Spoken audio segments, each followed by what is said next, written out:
He drained everything. I was standing in the Kroger parking lot, holding a bag of red onions and a half-melted pint of Häagen-Dazs, when I saw the zero balance. Joint savings? Gone. Emergency fund? Gone. Even the separate little checking account I kept for groceries, wiped out. All of it, gone in a single transaction. I remember just staring at the screen like maybe it was a display error. I even refreshed the app. Twice. Then again. But the balance didn't change. It stayed at $0. 00, blinking at me like a dare. Then I saw the transfer.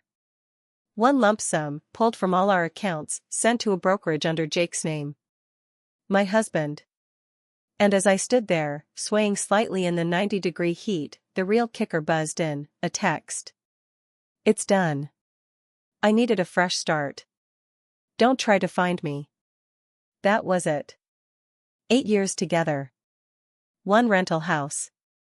2 full-time jobs. $28,000 we'd saved together for our future. All vanished in a split second. No warning. No phone call. Just that text, like he was ghosting an old college buddy, not bailing on a marriage. The ice cream slipped in the bag. I didn't even notice until the bottom gave out and hit the pavement with a soft thud. A woman walking by gave me a quick glance, that polite half-smile people do when they see a stranger trying not to fall apart. I got in my car. Locked the door. And just sat there. I didn't cry. Not yet. I called him. Straight to voicemail. I texted, Jake, what is this? No response. I scrolled back through our messages. The last thing he sent before that was, don't forget to grab oat milk. The absurdity of it made me laugh, sharp and humorless. I drove home, stunned and quiet. The street looked the same, but everything felt different. Our little duplex, the one with the loose porch step and the yellowing doorframe, felt like it didn't belong to me anymore. Like I was walking into someone else's disaster. His car was gone. So were his clothes. His guitar. His laptop. Even the cheap shaving kit I bought him last Christmas. The closet door hung open. One wire hanger twisted lazily from the rod. That was all he left behind. I should have felt something, rage, panic, something primal. But instead, there was just this cold, buzzing numbness. I walked through the house like I was cataloging the damage. I checked the bathroom. His towel was gone. Checked the nightstand, empty. Not even a sticky note. Then I saw it, a $5,000 wire transfer, 2 weeks ago, to Ruth Monroe. His mother. That snapped me out of it. I hadn't heard Ruth's name in months. We'd had a falling out a while back, something about her not liking my tone when I asked her to stop calling me practical like it was an insult. She never approved of me. Said I was a safe bet, not a good match. But here's the part that'll make your jaw clench. I co-signed her mortgage. 2 years ago, Ruth had a mild stroke and almost lost her house. Jake begged me to help. Said she needed a co-signer. Her credit was too damaged to refinance. It's temporary, he said. Just until she gets back on her feet. I signed the paperwork. And then she stopped talking to me. I pulled up the mortgage portal on my laptop. I hadn't checked it in months. We'd been making payments automatically, or at least I thought we were. Turns out I still had access. Still legally tied to it. I closed the laptop slowly. At this point, I wasn't thinking revenge. Not exactly. I was still too shocked. I made a frozen pizza. Ate it standing over the sink. Then I walked into the guest room, sat on the edge of the bed, and pulled up our wedding album on my phone. We'd gotten married at a courthouse in San Antonio. I wore a $99 Nordstrom Rack dress. He wore a blazer that didn't quite fit. At the time, it felt romantic. Simple. Like we didn't need frills, just love. I stared at that photo for a long time. Then I deleted it. Around midnight, I got a Facebook message from Jake's cousin, Tori. It just said, "Hey. Did Jake seriously just move to Arizona?" He posted something weird on his snap. "LMK if you're okay." I didn't reply. Just clicked on Jake's old Snapchat profile, already deleted. Whatever fresh start he was chasing, it wasn't in Texas. I slept in my clothes. Woke up at 4:40 a.m. in a house that didn't feel like mine. I opened the laptop again. Logged into Ruth's mortgage portal. This time, I paid attention. Two things jumped out at me. They were 3 weeks behind on the mortgage. My name was still the one holding the note. If they defaulted, I'd be responsible. Again. I shut the laptop and stared at the blank wall for a long time. Then, quietly, I opened a new browser tab. Pulled up my calendar. And I set a reminder. Call Ruth's mortgage servicer, 30 days. Then I bookmarked the portal. Just one little click. Not because I had a plan. Not yet. But because I suddenly had leverage. He thought he took everything. But he forgot about that house. The one I helped them keep. The one she called her last chance at dignity. The one Jake always said, "We'll figure out a way to buy it from her someday." And now? I might just buy it out from under them. I didn't say that out loud. Not yet. I just closed the laptop. Made a cup of tea. And sat back at the kitchen table, staring at nothing. They thought I was the safe one. The quiet one. The woman who'd always choose forgiveness over a fight. Maybe I was. Once. But that part of me? She's done now. I didn't scream. I didn't throw his clothes in the yard or post some tragic breakup rant. I just left. Quietly. No warning. No updates. I moved out of the duplex 4 days after Jake drained our accounts. Told the landlord I was terminating the lease early and paid the penalty in cash. The movers showed up at 6 a.m. and by noon, I was gone. No forwarding address. No goodbye notes. Just an empty driveway and a kitchen drawer full of unopened mail in his name. I rented a month-to-month sublet downtown under a burner email. 1 bedroom, mismatched furniture, and a shower that screamed every time you turned the water past warm. But it was clean. Anonymous. And most importantly, mine. I deleted all my social media. Every post, every picture. Vanished like I never existed. From the outside, I probably looked like I'd unraveled. But inside, I was calculating. Watching. Letting the silence stretch long enough for everyone to assume I'd given up. That's the thing about disappearing, when you do it right, they stop watching the door. The first week was quiet. Too quiet. I didn't even realize how accustomed I'd gotten to his noise until it was gone. Jake wasn't just loud, he was everywhere, texts, memes, phone calls, Spotify playlists blasting at midnight. And now? Nothing. The silence wasn't sad. It was surgical. But the first jolt came sooner than I expected. It was a Thursday, mid-afternoon. I was standing in line at H-E-B, trying to decide if I could justify spending $7 on a tub of pre-cut mango, when my phone rang. I didn't recognize the number, but I answered anyway, old habit. Danielle? The voice was sharp, clipped, already annoyed. I stepped out of line. Yes? It's Ruth. My spine locked. I hadn't heard her voice in almost 6 months. Not since I signed the papers for the mortgage. Not since Jake told me she was keeping her distance to preserve boundaries. She didn't wait for me to speak. I just got off the phone with the bank. Apparently, the mortgage payment hasn't gone through this month. Or last month. They said we're in pre-delinquency. Can you explain that? I took a breath, looked around, and realized I was standing next to the discounted rotisserie chicken case, feeling like I was being scolded by a school principal. I stopped paying, I said plainly. You what? I stopped paying.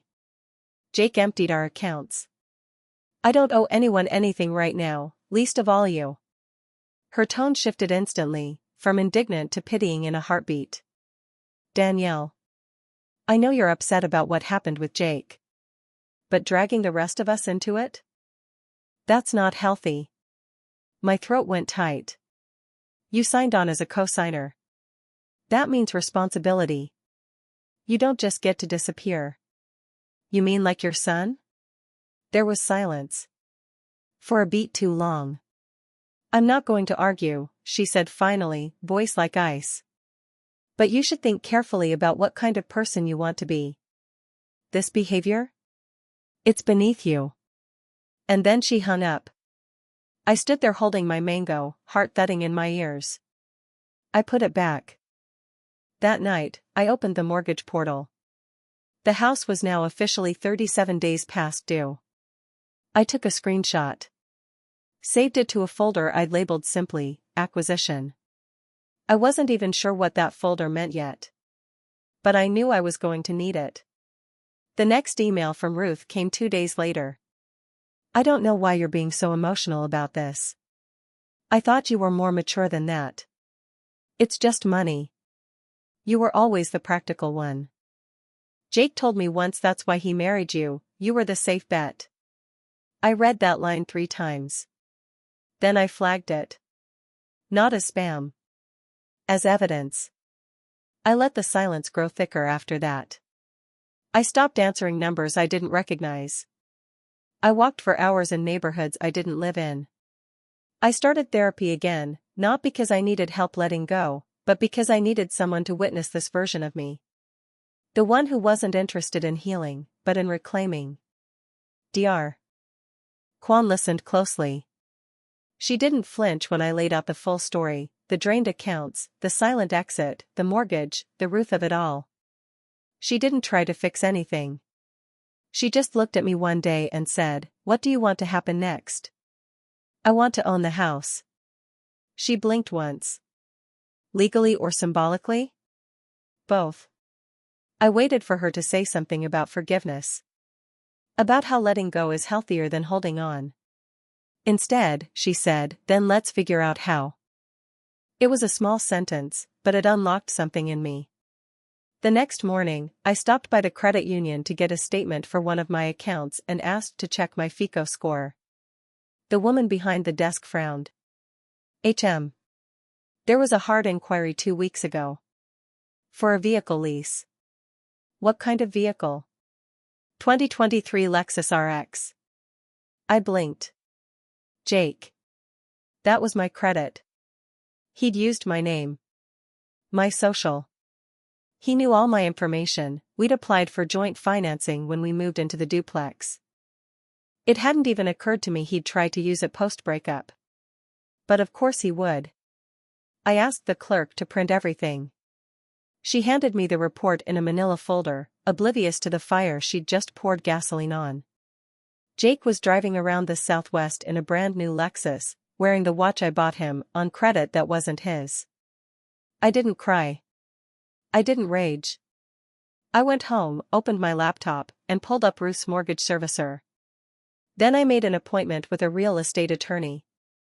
It was a Tuesday morning, bright and painfully warm for spring, and I wore my old blazer with the frayed cuff and carried a folder full of documentation. The attorney, a woman named Melissa, listened carefully as I laid out the facts. I kept it professional. Clinical, even. No dramatic flair, no sob story. Just numbers and contracts and legal language. When I finished, she tapped her pen once and asked, "Do you want the house, or do you just want the mount?" "I want both." She nodded. "You have a case. It'll take some time. But it's viable." I left her office with a plan. An actual, trackable path. I walked to a nearby coffee shop and sat by the window, sipping iced tea and organizing my paperwork into categories. Evidence. Legal. Communications. Personal. I wasn't spiraling anymore. I was structuring. 3 days later, Ruth emailed again. I know we've had our differences, but this is still my home. I've lived here for over a decade. I hosted Christmases here. You said you'd help. I expect you to honor that. Please respond by Friday so we can avoid legal complications.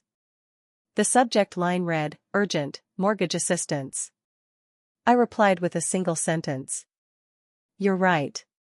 You've lived there for a long time. But so have I, just on paper.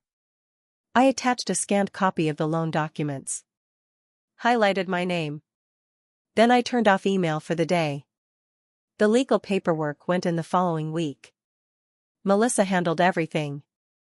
By the time Ruth's house hit 63 days past due, I had submitted formal notice of intent to acquire the property via assumption and payment in full. I had the credit, the cash, and the legal grounds. The bank approved it. They were thrilled, honestly. A delinquent account turning into a full buyout? That's Christmas for lenders. I paid off the remainder with funds from a separate high-yield account Jake never knew existed. One I started back in year 3 of our marriage. The just in case he implodes again fund. It came in handy. The day the deed changed hands, I didn't celebrate. I just sat in my quiet, second-story sublet and stared at the final confirmation email. The property title was now under my name. I owned Ruth's house. The same house I co-signed to save. The same one Jake promised would be temporary. The same house they never thought I'd come for. I stood up. Closed the blinds. And circled a date on my wall calendar, the official delivery of the eviction notice. Not for next month. Next week. Because I hadn't disappeared. I'd been busy. And now? They took everything. I just took the deed. The eviction notice landed at exactly 9:47 a.m. on a Wednesday. I didn't deliver it myself, I didn't need to.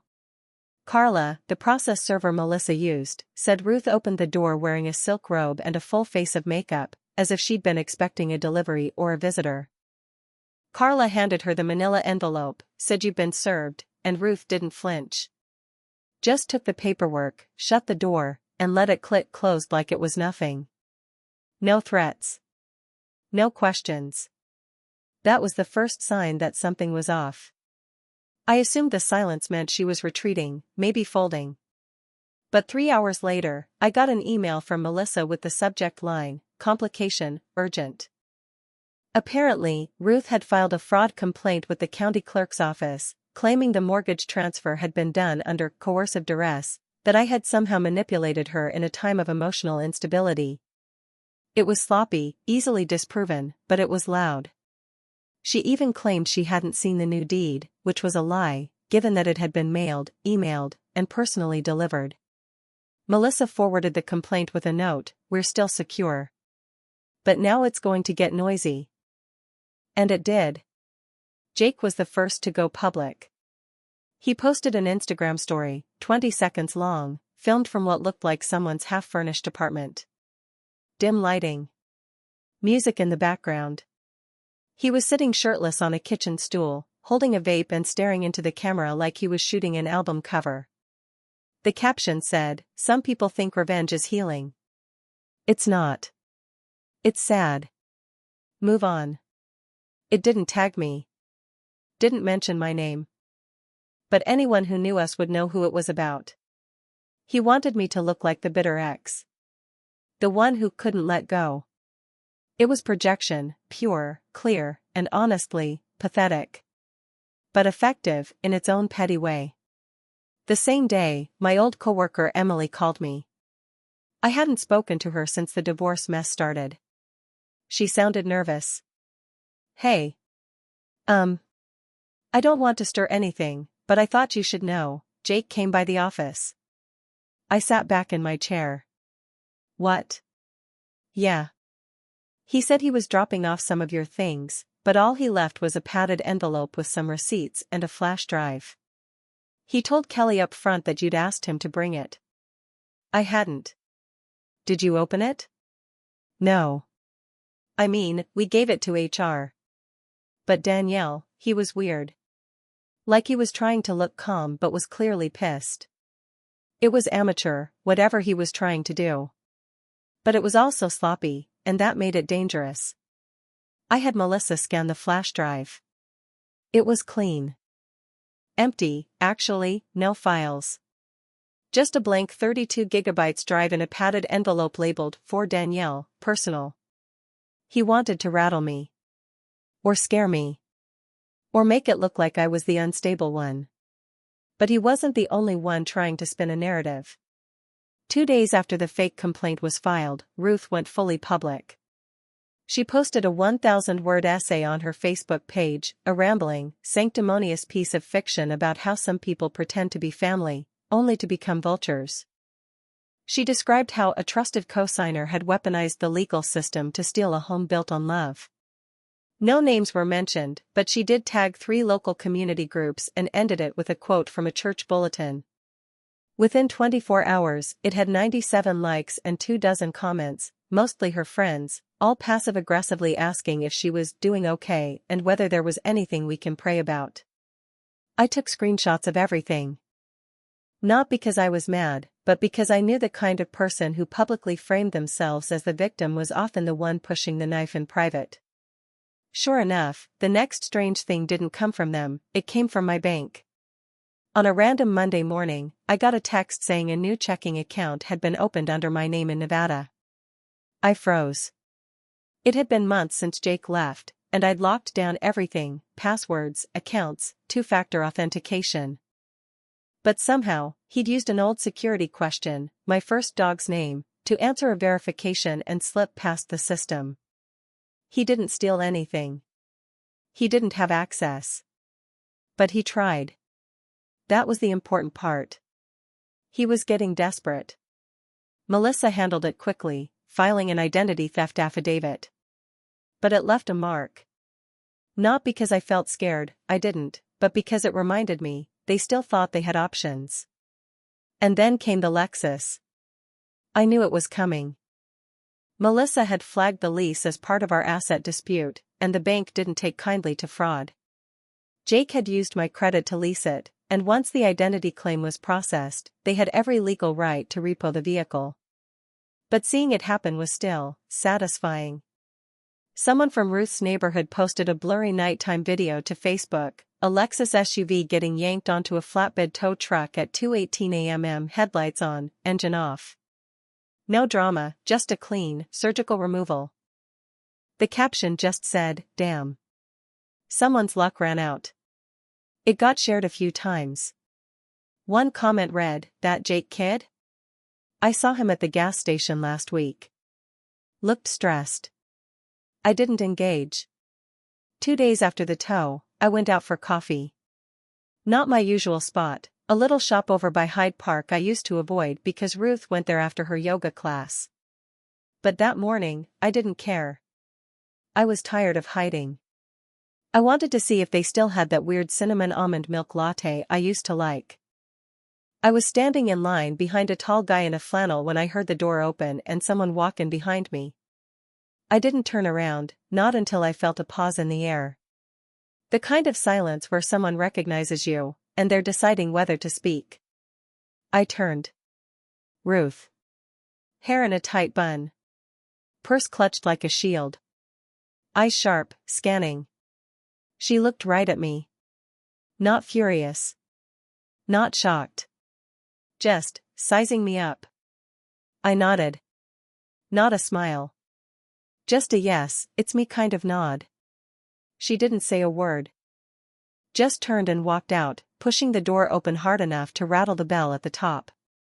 I stood there for a few seconds, the barista already halfway through making her drink. I took it when it was ready. It was awful. But I drank it anyway. That was the moment I knew she had nothing left. When people like Ruth stop talking, stop threatening, stop spinning, it means they're bracing. Not planning. Just waiting for the wave to hit. Jake tried one more thing, a Hail Mary. He posted another Instagram story. A close-up of his face, sweaty and lit by street lamp, talking directly to the camera. She thinks she won. But all she did was show who she really is. Watch what happens next. The only comment was from someone named Evan, bro. Just log off. I almost felt bad. But then something odd happened. That night, I went through the mail Melissa had forwarded from the duplex, just a stack of junk and a couple of insurance forms. At the bottom was an envelope I didn't recognize. No return address. My name handwritten, no postmark. Inside was a photo. It was printed on cheap paper, grainy, like from a drugstore printer. It showed a room. Carpet. A small box in the corner. A shadow just outside the frame. And on the back, one word. Basement. I stared at it for a long time. We never had a basement. Not at the duplex. Not at Ruth's. At least, I thought we didn't. I texted Melissa a picture of it. She replied 5 minutes later. That house has a crawlspace. Not a basement. Why? I didn't answer. Instead, I bookmarked the image, saved it in a new folder, one I hadn't used before. I labeled it, Final Moves. Because whatever Ruth thought she'd hidden? Whatever Jake thought he still had? This wasn't finished yet. I'd been surgical up to this point. Strategic. Clean. But now? Now it was personal. It started with a knock. Not the kind that lands on your front door, but the digital kind, a ping from the credit monitoring app I'd forgotten I even had. The notification read, New credit inquiry, $20,000 personal loan, pending approval. And the name listed on the application? Mine. My full name. My social security number. It was already in motion. I stared at the screen, pulse pounding. This wasn't just an old trick left behind in a box. Ruth had filed the paperwork. Whether it was weeks ago or last night, she'd actually submitted it. The crawlspace I'd written off as a storage tomb suddenly became something darker. I went back. Moved the machines. Pulled open the hatch. Crawled down into the sour, musty dark. The box was still there. But this time, I noticed the envelope tucked in the very bottom, behind the paint-stained folder labeled deed. Inside was a single note. Not typed. Not formal. Just a handwritten message in blue ballpoint pen, on the back of a Walgreens receipt. You always thought you were better than us. You're not. The bank will listen to me. They always do. And under that, scrawled almost as an afterthought. Try and stop me. It didn't scare me. It disgusted me. I called Melissa. Forwarded the application, the scanned copy from the crawlspace, and a photo of the receipt. She filed a fraud claim that day, contacted the lender directly, and froze my credit. That was the last shot Ruth had. And she missed. But she'd tried. That mattered. Because it meant Ruth still believed, even after everything, that I'd stay quiet. That I'd let it go. She was wrong. The fraud notice triggered a chain reaction. Her name was now in a federal database. The mortgage company flagged her file. A local real estate blog picked up the story, not with my name, thankfully, but with enough breadcrumbs that anyone who knew her could put it together. The headline read, Evicted homeowner accused of attempted identity fraud in mortgage dispute. It hit Facebook like a virus. By the end of the week, Ruth had gone silent online. Her usual daily memes about strong women don't cry disappeared. Her book club disbanded. A neighbor, not even one I liked, messaged me privately, damn. So all those years she said you were cold? Turns out you were just quiet. I didn't reply. I just screenshotted it and added it to the folder. Jake, on the other hand, decided to show his face. Or at least, what was left of it. He went live on Instagram one night around 11 p.m. I wouldn't have seen it, he'd blocked me, but a friend of a friend recorded it and sent it my way with the caption, "Is this the guy?" There he was. In some dingy apartment, dim light, his face blotchy, hair grown out, lips twitching like he wasn't sure whether to cry or blame the world. The camera was too close. The angle was all wrong. And his voice? Slurred. I just want to say, man, some people are snakes. Some people, they take and take and take. And then they turn around and say it was you. But I know the truth. I know she ruined my life. He said my name once. Then quickly corrected himself. Not by name, though. Y'all don't even know her. Then he added, in a tone that made my stomach flip, not out of fear, but finality. But if she's watching? I hope you're happy. I didn't smile. Not then. I just closed the video. Saved a copy. Added it to the folder, under a new label, Endgame. 2 days later, the house officially transferred to my name. It was done. Ruth had been out for weeks by then, but I waited until the legal ink dried before making my final move. I didn't keep the house. That was never the point. I'd never wanted her rose bushes, or her sunroom, or her emotional value story about the bathroom tiles she picked out in 1996. What I wanted was leverage. And I got it. I sold the house to a local couple, first-time buyers with a toddler and a golden retriever named Toby. They were excited. They offered over asking. They planned to rip out the wallpaper and redo the kitchen in sage green and copper. I didn't even counter. I just signed. When the sold sign went up on the lawn, a neighbor took a photo and texted me. Is that Ruth's place? I saw her car circling the block. Apparently she drove by 3 times. Didn't get out. Didn't speak. Just circled. I never confirmed it. But I knew. And maybe she knew too, that she didn't just lose her home. She lost the myth she'd been selling for years. That she was the victim. That I was the burden. That image cracked right there on that curb, watching strangers move into her house while her bushes were uprooted and tossed into a trailer like garbage. The profit from the sale? Almost dollar for dollar what Jake had taken. I didn't plan it that way. But it felt balanced. That afternoon, I went home. Opened the folder one last time. Organized every file. Scanned every piece of paper. Transferred it all to a single flash drive. Labeled it in Sharpie, Control. Then I stood in my living room. The same room where I'd sat frozen with a pint of melting ice cream the night it all began. I took a deep breath, just one. And for the first time in months, I let my shoulders fall. It wasn't a sob. Wasn't a breakdown. Just a pause. One single tear. No drama. No noise. I wiped it away. Put the flash drive in a drawer with my passport. Shut the drawer. And that was it. I didn't press charges. Didn't post a single thing online. Didn't text Jake back when he sent me one final message, no words, just the middle finger emoji. Instead, I deleted the message. Archived the video. Blocked the number. And walked out of the house to go get coffee.